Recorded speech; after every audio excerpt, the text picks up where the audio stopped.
Everyone knows that America is losing its independence as goods that used to be made here are displaced by foreign imports. In fact, America is in uncharted waters today. We have an accumulating trade deficit now of nearly $1 trillion a year. Today, I want to talk a little bit about Super NAFTA and what the Bush administration is planning to lock NAFTA in even tighter in this country and across the continent. There's something called the Agreement on Security and Prosperity that is being negotiated by the Bush administration very quietly. No hearings are being held in this Congress. Most Americans have never even heard of the term. But it really is the successor to NAFTA.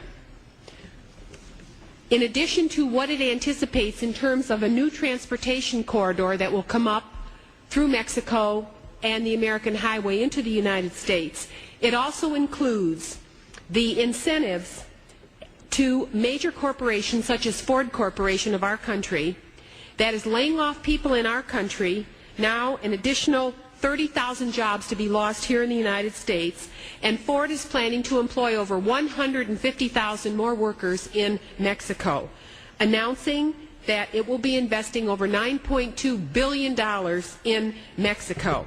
It is hard to explain to the American people how big that investment really is, but truly it will employ 15%, or 1 of 7 of all unemployed people in Mexico, so many of them having been uprooted from their farmsteads because NAFTA included no transition provisions to allow people to have a life and to survive inside of Mexico's rural areas, and over 2 million families have been uprooted from Mexico's farm communities and are doing what? They're moving north to eat. At the heart of our illegal immigration problem is NAFTA's disruption of the Mexican countryside. But in any case, this Security and Prosperity Agreement, as it is being called, has no democratic underpinning to it. It's being negotiated by the very same elites that negotiated NAFTA. And let's look at some of the signs of what is happening. It is suddenly clearer why a company from Spain called Sintra wants to be the gatekeeper on this new highway structure to manage the flow of goods from Mexico, including the hundreds of thousands of vehicles that Ford Motor intends to manufacture in Mexico after making its $9.2 billion investment there. Sintra is a subsidiary of Ferrovial, the Spanish transportation company founded by multi-billionaire Rafael de Pino, who is one of the richest people in the world. Sintra already operates the Chicago Skyway, one of the nodes along the way here, under a 99-year concession, and is planning development of the Trans-Texas Corridor, which is another part of this plan. Sintra is a 50-50 partner with Macquarie Infrastructure Group, an Australian investment bank, in another place in America called Indiana, where the Indiana Turnpike, can you believe this, has been leased to a foreign interest. And we're told that Ohio, the state that I represent, might be the next state to unwisely rent one of its major assets to a foreign nation.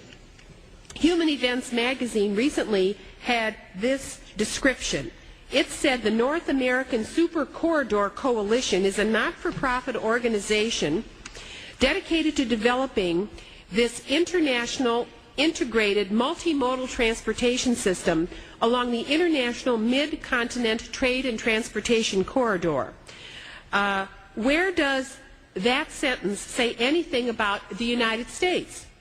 Still, this group has received $2.5 million in earmarks from the U.S. Department of Transportation to plan this NAFTA superhighway as a 10-lane limited access road plus passenger and freight rail lines running alongside pipelines originally laid for oil and natural gas. One glance at the map of the NAFTA superhighway on the front page of NASCO's website will make clear that the design is to connect Mexico, Canada, and the United States into one transportation system. But guess what's going to happen? If you look at what's going on in Mexico, guess where Mexico is getting most of the parts to put into their production? Not from the United States. They're getting them from China.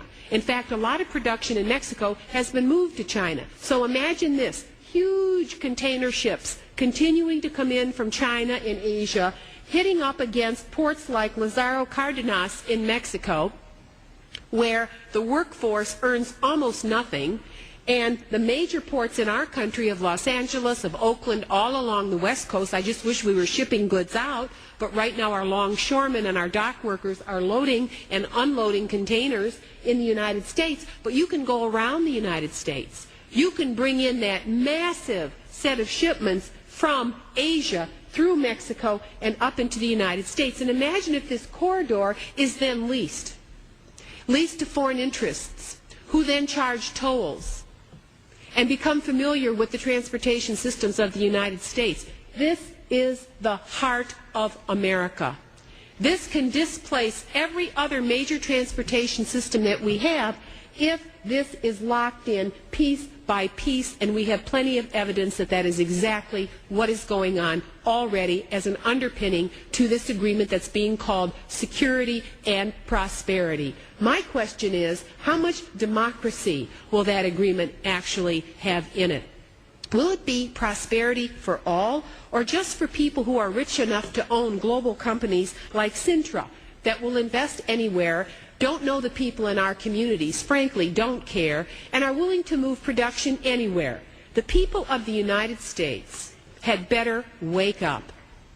We better ask ourselves, why are Americans having to work so hard for less? Why is it more expensive for them to send their children to college and then those kids graduate with huge debts? Why isn't your pension plan secure? Why are you having to pay so much more for health care? Why is not your retirement benefit there forever? Because these kinds of interests don't want you to have it, because they are so filthy rich off the investments they are making globally. They don't care about you.